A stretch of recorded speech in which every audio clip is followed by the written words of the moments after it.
We are continuing on here with Forged Fiction, dealing with the Gospel of Mark from the Milwaukee Atheist. We're going to respond to that. And he's dealing right now, talking about how Mark is a completely allegory and it's not, there's no history in it at all. Mark does a fantastic job of saying what he wants about the gospel and its acceptance and rejection. But none of it actually happened. It's completely allegorical. In fact, the entire crucifixion story is fabricated. Okay. The whole Gospel of Mark is allegory, that he completely made it up, is what's being said here. That's not true. Using the historical method, you can show that there are many aspects of the Gospel of Mark, just using the historical method, that have high historical probability of actually occurring. For instance, the baptism of Jesus by John, that would have been an embarrassing thing for Jesus to have submitted to John's baptism. Jesus coming from Galilee and Nazareth and not Bethlehem. The Messiah, of the day, a lot of the Jews of the day would have seen the Messiah coming from Bethlehem. So if you were to create a story about a Messiah coming from somewhere for Jews, you would have made him coming from Bethlehem and Judea, not from the Galilee and Nazareth. So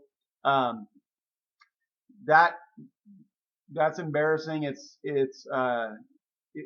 very unlikely to be made up. Like I said, the baptism of Jesus by John, showing Jesus submitting to John's ministry. That is very unlikely to have been made up. Jesus's miracles when he spits in the mud and makes mud and puts the mud in the guy's eye, that has high historical probability because it's a very strange way of healing somebody, and it would have opened Jesus up to being accused of being a magician, which actually later Jewish polemics against Jesus will be that he's a magician. The fact that Jesus was accused of being demonic, the way he casts out demons is through that he himself is satanic, that he is the prince of the demons, he's Satan himself, lends itself to being high historical probability. Why would the Christians make up Jesus being an exorcist, then make up an objection saying that he's demon possessed by Pharisees and Jewish leaders, and then make up the response? It just makes no sense. The more probable what actually happened more probably is that Jesus actually had a ministry of exorcisms. This was said by his opponents while he was doing his ministry. Then Jesus responded with, how can Satan cast out Satan? It's not in any, demonic possession was not something in the Old Testament, popular in the Old Testament, and it's not popular. Later Christian writers don't really focus on demon possession, although in the book of Acts there's some of that. But in Paul's letters, there's nothing like that. So it passes all the criteria for having high historical probability. There's many sayings in the Gospel of Mark that have high historical probability of Jesus saying them because they're not continuous with Judaism and they're not repeated later on in the Gospel, in Paul or in other Christian literature. So it probably what has high historical probability in that Jesus probably said them and they were preserved for later Christians. And what you have to remember too is this is an oral culture where they had tremendous capacity to remember things orally. I stated that in another video response to Anti-Citizen X. And then he's going to talk about here the crucifixion story. Now let's keep moving on here.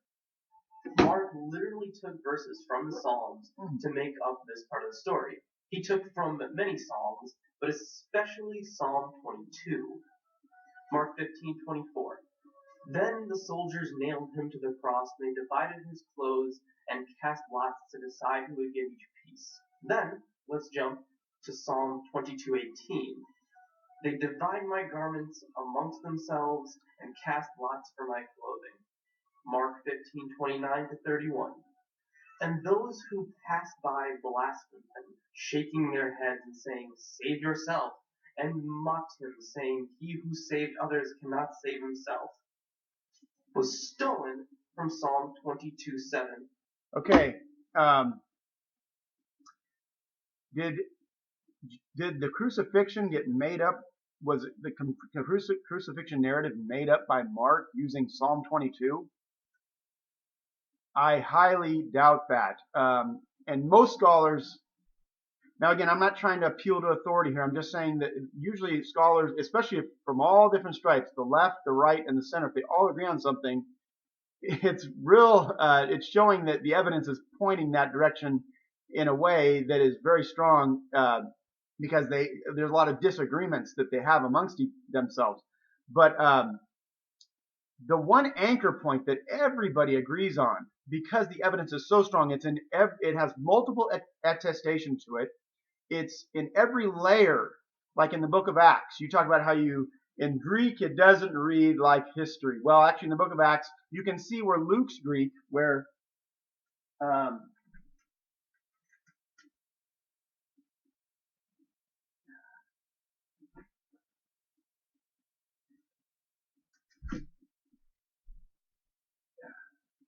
sorry, I put my books over there. This is the Greek New Testament. I can read. Actually, I'm a little rusty right now, but I can read this for the most part. I can read the majority of it. And if you read in the book of Acts, Luke's style of Greek, it's very distinguishable. You can see, like when a person talks a certain way, you can tell, okay, this person says these phrases or this thing. Well, in the book of Acts, there's a lot of sermons that are not in Luke's style, and what a lot of people think is that those sermons were tradition that Luke had used in his book of Acts. So when you go into the book of Acts, you see the earliest those traditions that Luke is using. The crucifixion is there. In Paul, it's there. This would have been very embarrassing. You had a crucified Messiah. That would have been very embarrassing for the early Christians to deal with. And it has, again, multiple attestation. It's very early. The crucifixion is the anchor point for a lot of liberal scholars, that is a historical event that actually happened. Jesus was crucified is a historical fact to so many in the scholarly community because of the evidence pointing to it and how it passes all the tests for the historical method so strongly. I notice here that you didn't cite in Psalm 22 where they pierced my hands and feet, which is actually what happened in crucifixion. Their hands and feet were pierced. Did Mark steal that? I don't think so. Would it have been improbable that people were mocking Jesus as he's on the cross, saying, "Hey, come down if you're the Messiah"? He claimed high things for himself. Many people think that he claimed to be the Messiah for himself, the King of the Jews. That's the accusation written above him, is the King of the Jews. Did Mark make that up? It probably, a lot of those things actually did occur. Jesus' robe being them casting lots, Roman soldiers doing that. Now, can we prove that absolutely, like as if somebody had a video camera? Well, then even that could be faked, right? Because we can push special effects into that. But all these things, the crucifixion did happen. It did happen. His hands and feet were pierced, and that's what Psalm 22 talks about. You don't talk about that. Did Mark make that up? So anyway, let's move on here. 8. All those who see me mock me and give me lip, shaking their heads and saying, "He expected the Lord to protect him, so let the Lord save him if he likes." You don't think there were Jews that were against Jesus that would have said something like this? It's not probable? You think he just Mark stealing that from the book of Psalms 22? Keep going on here. Mark 15:34. My God, why have you abandoned me? Was verbatim from Psalm 22:1. My God, why have you abandoned me? And actually, that's an argument to show that Jesus probably did say something like that on the cross, that he was quoting Psalm 22 to say, hey, look, what Psalm 22 is talking about is what is happening to me right now. Because Jesus is being the Son of God, why would God abandon him? But he's saying, hey, look at Psalm 22. That's what's going on with me right now. That quote is actually very embarrassing. How could God, and Muslims actually use this against Christians, and probably early Jews would have used this against Christians as well, that my God, why did God abandon his own son, right, on the cross? But what Jesus is doing is quoting that psalm to say, remember what happened in Psalm 22. It's happening to me right now. So it's very probable that could have been said by Jesus on the cross. Mark quite literally took the Psalms and turned them into a Jesus. Not only did Mark borrow from the Psalms, but he also borrowed from a historian from his time, Flavius Josephus. Okay, now it's going to go off into even more la-la land than Mark borrowing from the Psalms. This is what happened, okay? And everybody in the scholarly community agrees with this, except for Robert Price, right? He's the only one. Smart guy, by the way, nice guy, but way off and on the fringe. He even admits that he's a fringe view. Richard Carrier, again, he's a smart guy. Richard Carrier is a smart guy, and he has studied the material, but this isn't his area of expertise. But he even, I think Richard Carrier admits that this view is a fringe view as well.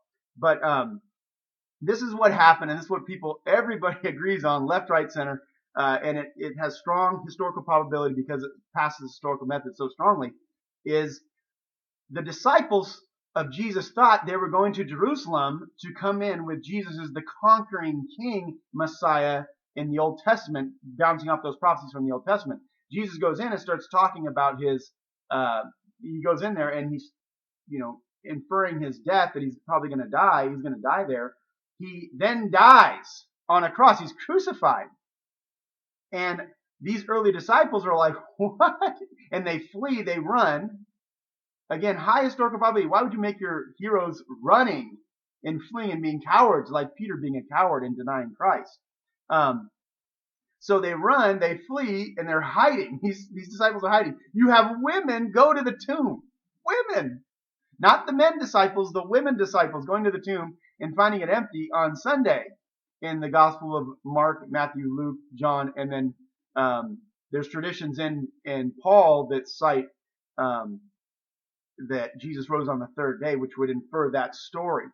So what happened, high historical probability, again, I would say with certainty, high historical certainty here, is that event, that crucifixion, devastated their dreams of the kingdom of God coming and them being in control in Jerusalem and tossing out the Romans and all this.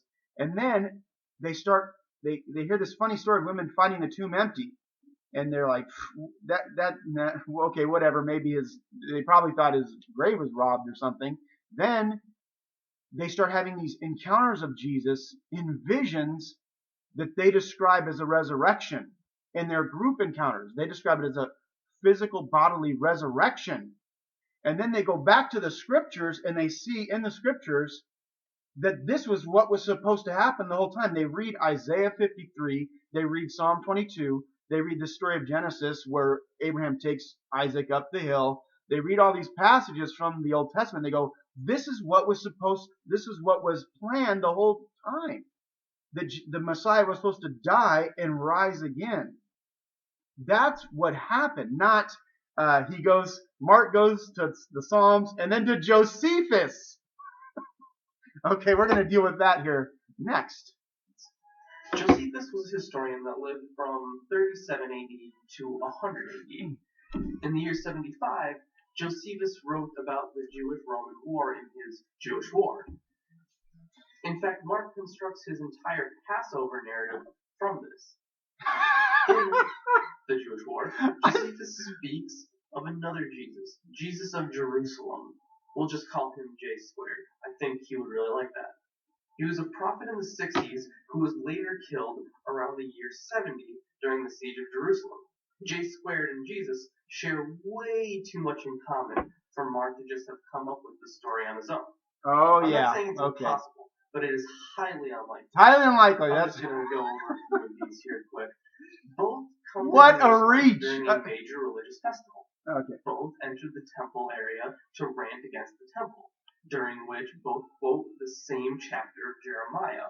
Both then preach daily in the temple. Both predict that the temple would be destroyed and are imprisoned for this. The list goes on and on and on. Okay, let's read actually what Josephus says here. Now, here's the thing, too. Most date the Gospel of Mark in the mid-60s to 70. Josephus, right here, doesn't write until 75 when he's back in Rome under Titus and them under the new dynasty. So did Mark go? Did he have a time machine? Go forward in time, get Josephus. Not only that, this would have had been disseminated outside of Rome to where Mark could have got it. So were they best buddies or something? So if it was so quickly, either Mark would have had a time machine, go forward in the future, get this, come back and write it, or Mark is writing it exactly the same time Josephus is writing this in 75. The latest date I've seen for Mark amongst the vast majority of scholars is in the 70s because it is so. Mark 13 has such a prominence on the siege of Jerusalem and Jerusalem being destroyed and the temple being destroyed. For Mark 13, that's the climax until the crucifixion itself, the passion narrative. Okay, so you're saying it's very unlikely. It's possible Mark could have not gotten it from Josephus, but it's very unlikely. Okay, now let's read what Josephus says here. But what is still more terrible, there was one Jesus, the son of Ananus, a plebeian and husbandman, who 4 years before the war began, and at a time when the city was in very great peace and prosperity, came to the feast, whereupon it was our custom for everyone to make tabernacles. This is the Feast of Tabernacles, not the Passover. I'm sorry, I'm trying to be serious in dealing with this, but I'm just going to laugh sometimes because it's so preposterous. So they came to the tabernacles in the temple, began on a sudden to cry aloud, a voice from the east, a voice from the west, a voice from the four winds, a voice against Jerusalem and the holy house, a voice against the bridegrooms and the brides, and a voice against this whole people. This was his cry as he went about day by day, day and night, in all the lanes of the city. However, certain of the most eminent among the populace had great indignation at his dire cry of his, and took up the man and gave him a great number of severe stripes. So they whipped him. Yet did not he either say anything for himself or anything particular to those who chastised him, but still he went on with the same words which he cried before. Hereupon our rulers, supposing, as the case proved to be, that this was a sort of divine fury in the man, brought him to the Roman procurator, where he was whipped till his bones were laid bare.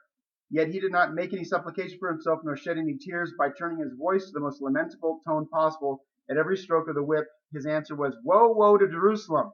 And when Albinus, for he was then our procurator, asked him who he was, and whence he came, and why he uttered such words, he made no matter of reply to what he said, but still did not leave off his melancholy ditty till Albinus took him to be a madman and dismissed him. He's dismissed by the Roman procurator. He didn't send him over to be crucified. Now, during all the time that passed before the war began, this man did not go near any of the citizens, nor was seen by them while he said so. But he every day uttered these lamentable words as if were his premeditated vow, Woe, woe to Jerusalem! Nor did he give ill words to any of those who beat him every day, nor good words to those that gave him food. But this was his reply to all men, and indeed no other than a melancholy presage of what was to come. This cry of his was loudest at the festivals. And he continued this ditty for 7 years and 5 months, without growing hoarse or being tired therewith, until the very time that he saw his presage in earnest fulfilled in our siege, when it ceased. For as he was going upon the wall, he cried out with his utmost force, Woe, woe to the city again, and to the people, and to the holy house. And just as he added at last, Woe, woe to myself also, there came a stone out of one of the engines and smote him and killed him immediately. And as he was uttering the very same presage, he gave up the ghost. This is so different than the story of Jesus. Yes, he doesn't chalk up for himself like Jesus does in the gospel. But actually, Isaiah 53 says that the suffering servant would be silent. Okay? The Roman procurator dismissed him. Yes, the Roman procurator during Jesus' day says, I find no fault in this man, and he's probably going at the Jews a little bit, but he's probably mocking the Jews a little bit, trying to set it up to have them be the ones to kill this guy. But he has him dismissed. He doesn't have him killed or crucified. He's not crucified. He's hit with the stone. Again, this to me is like when pagan mythicists. Now, I don't think you're a pagan mythicist because you're going to the Jewish sources, which is actually a step up, I will say. from pagan mythicists who say Jesus is patterned after Mithra, because Mithra was born of a virgin. Yes, Mithra was born of a virgin, and that virgin was a rock. That virgin was a rock. So I guess rocks are virgins, right? They've never had sex. Right? This is the parallel here that I'm seeing. It's the same. It's such a reach to say this. And also Mark was written before Josephus was written. So there's all these problems here, and you see the reach going on. He's killed by a stone, not by crucifixion. And he goes about 7 years. Jesus' ministry in Mark, if you just took Mark, all we know is that he had a 1-year ministry. That's it. He has his ministry in Galilee, and then he heads to Jerusalem, and then he's killed there. That's it, 1 year. So is Mark getting his information from Josephus? Anyway, it's a huge reach, and let's continue on here. Another point that can be made for how the Gospel of Mark is completely allegorical would be how the story seems to fold in on itself. It seems to do one thing and go the chiasm argument, in the opposite direction. And that's not something you see in real life. That's something you see as a literary tool. I mean, let's just go over this. His ministry begins in Mark 1:14 to 34, and his ministry ends in Mark 10:46 to 52. Jesus ventures out throughout all of Galilee in Mark 1:39 to 45. Jesus ventures out and expands his ministry beyond Galilee in Mark 10:1 through 6. In Mark 2:13 to 3:12, there are a lot of problems and controversies. The same thing that happens in Mark 9:14 to 32. In Mark 3:13 to 19, there is an important gathering on a mountain. In Mark 9:2 to 13, there is an important gathering on a mountain.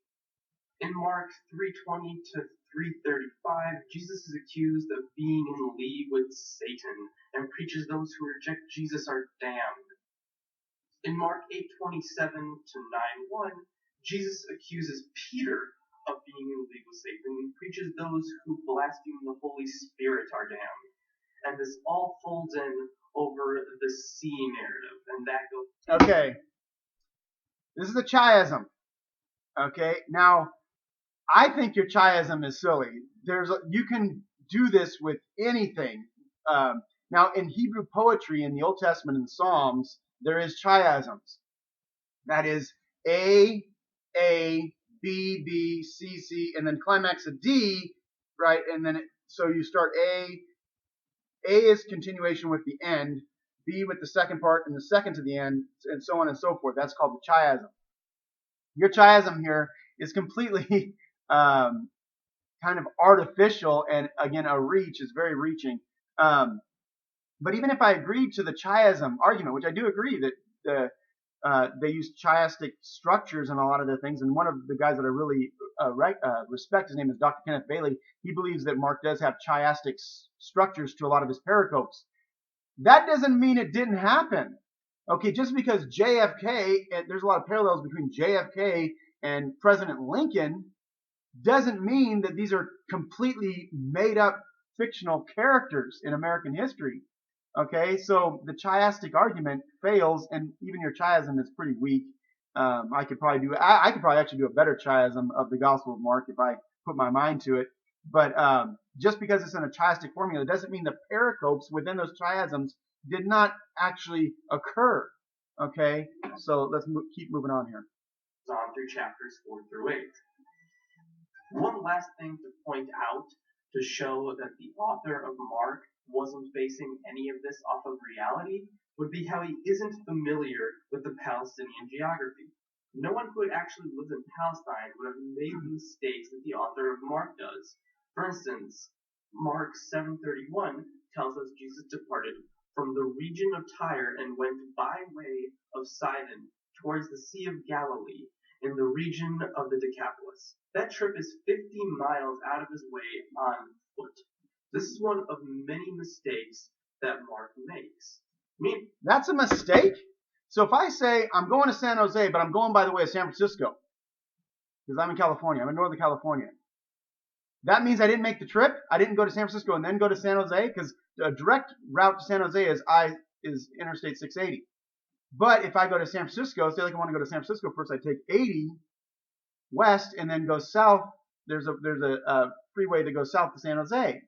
So how is that a mistake? Just because Jesus goes up the coast to Tyre and then down to the Decapolis because he wants to visit that region, which those regions did have big Jewish populations. That doesn't mean it's not historical. It's a historical problem or something like that.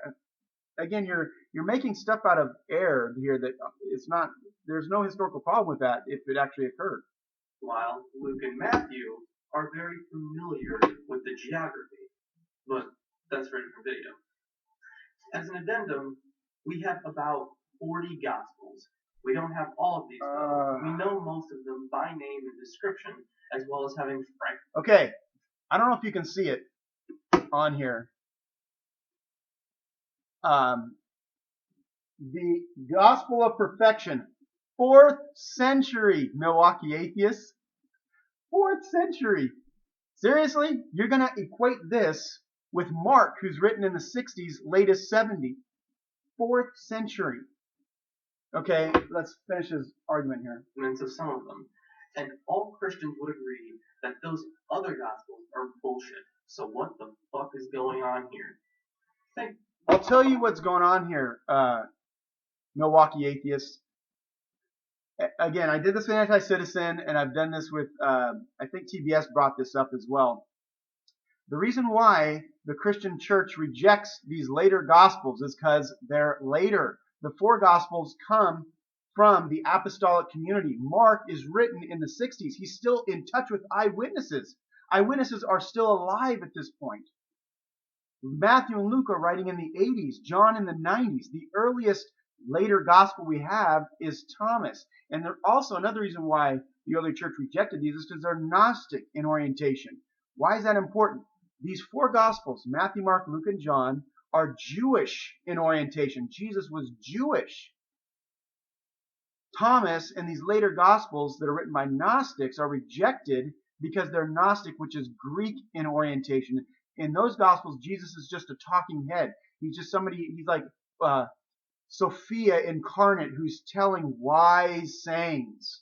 And that's it. There's no miracles. There's no baptism. There's no death on the cross. There's no resurrection. Actually, a lot of the Gnostics and Docetists reject the crucifixion because they didn't believe Jesus had a flesh and blood body. So these later Gospels, you're bringing up that 4th century Gospel of Perfection, really? The reason why they rejected him is because they're obviously fraudulent and they're way later than the apostolic community. The 4 Gospels, Matthew, Mark, Luke, and John, are the ones that come from that apostolic community. The earliest after that is Thomas, that some scholars date to the early 2nd century. And that's what you'll see when you scroll down here. They're all 2nd, 3rd, 4th century, way later Gospels. And when the Gnostics tried to say, hey, these are inspired just like the ones that the first 4, the early church will go, no, they're not.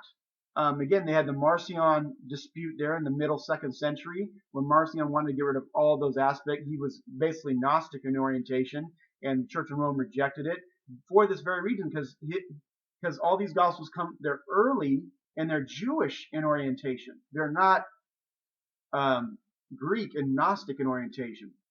And they have all the stories of what Jesus actually did. I should do a video on the development of the Gospels and their pericopes and the stories and how they developed and form criticism.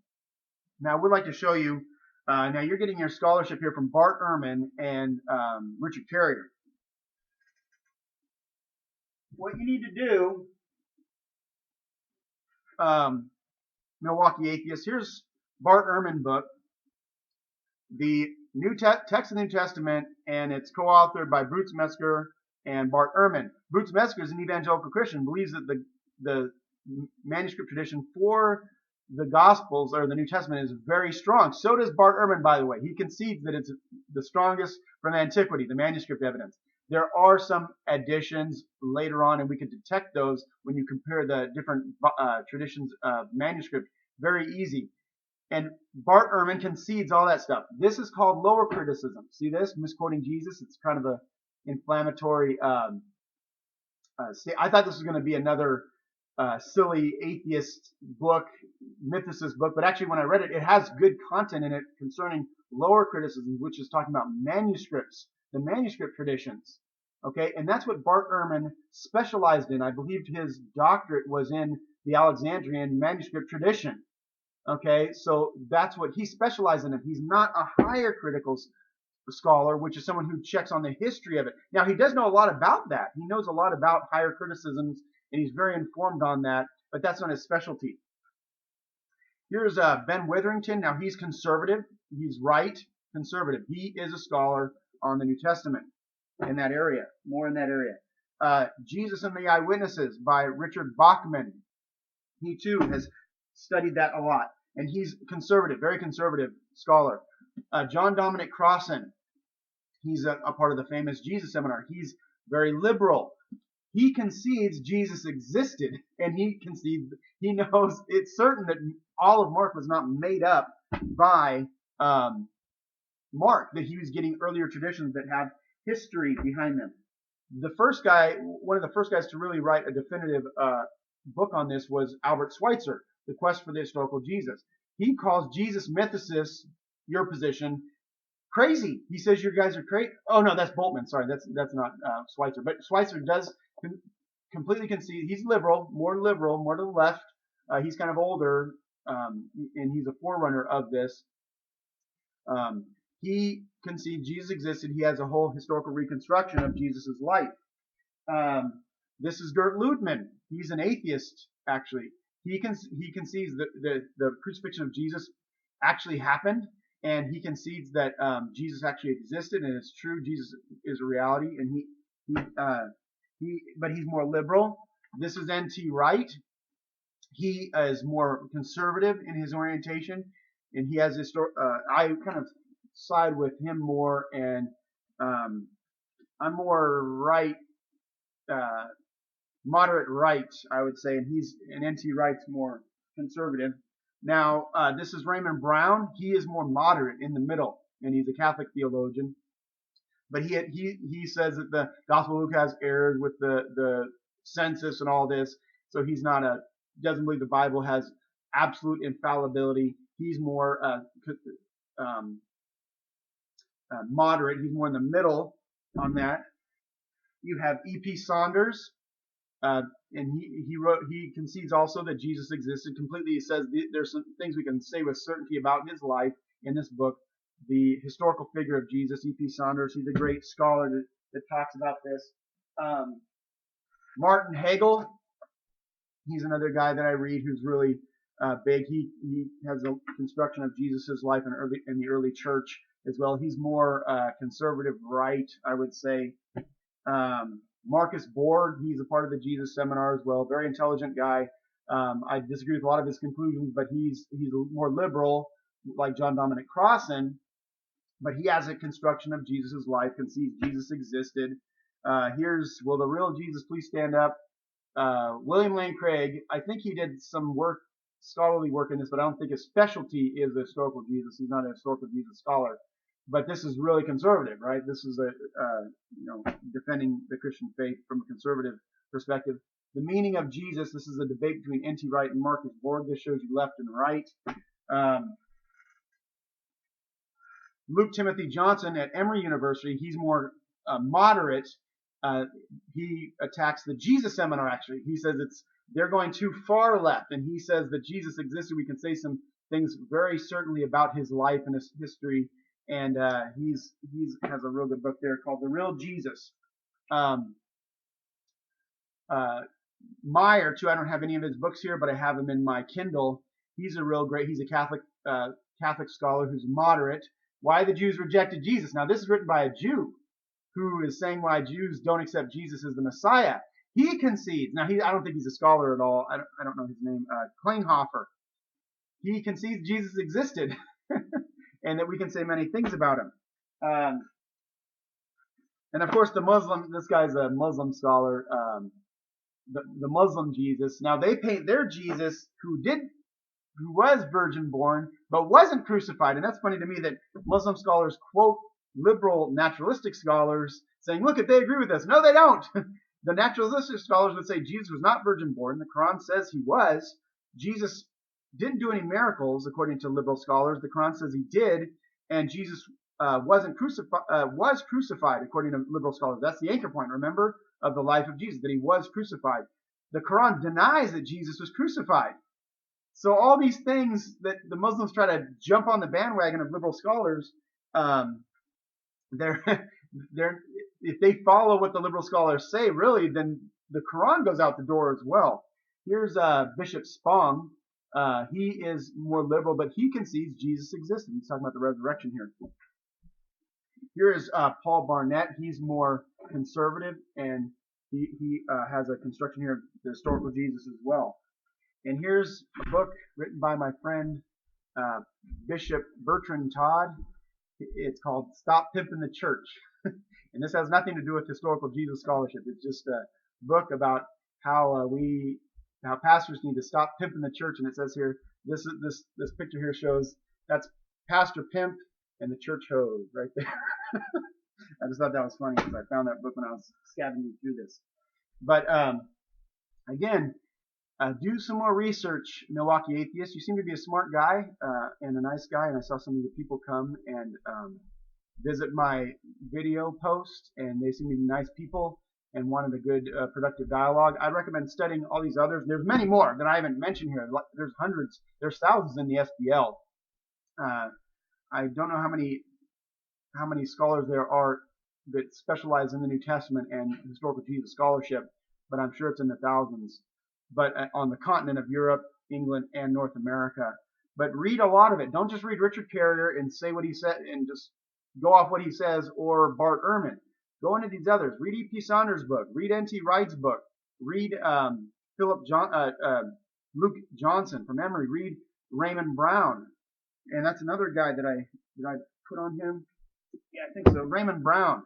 And this is his historical reconstruction of the crucifixion of Jesus and what has high historical probability. Read that as well. Read all the different spectrum. Don't be like a Christian fundamentalist who only reads people who agree with you. Okay, so that will end this video, and I hope you have a great day. I'm just coming from church, so I hope you have a blessed